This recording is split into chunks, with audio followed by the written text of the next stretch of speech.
Hi guys, it's me Chari. The topic of this week's lesson is Please Bring My Coat. Our memory verse, Hebrews chapter 6 and verse 10 says, God will not forget your work and the love you have shown him as you have helped his people and continue to help them. Remember, when we help people who serve God, we serve God too.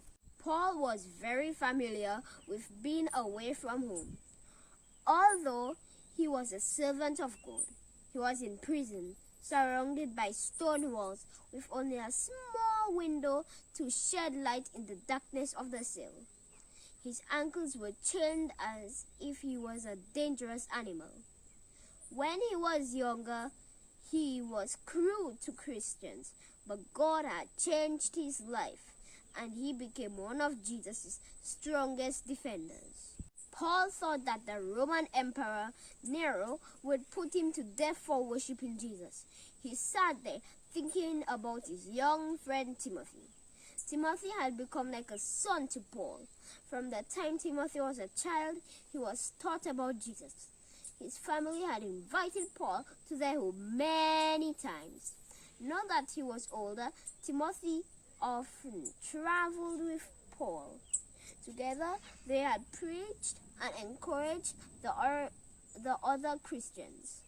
Paul had been in prison many times before for preaching the good news, but this time he had a feeling he would not survive. He took a pen and paper and began his last letter to Timothy. To Timothy, my dear son, I constantly remember you in my prayers, recalling your tears.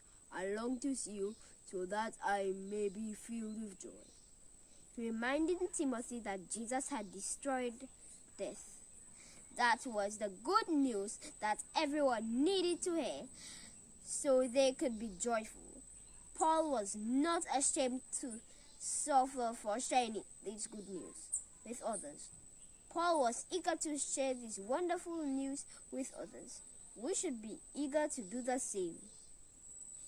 But Paul was lonely. It seemed like everyone in Asia had deserted him. No one had come to his defense when he was on a trial. The few people who encouraged him meant so much to him. He asked Timothy to deliver his greetings to several persons. He also asked Timothy to come and visit him and bring his coat as it was so cold in the stone prison. God's messengers also feel lonely sometimes.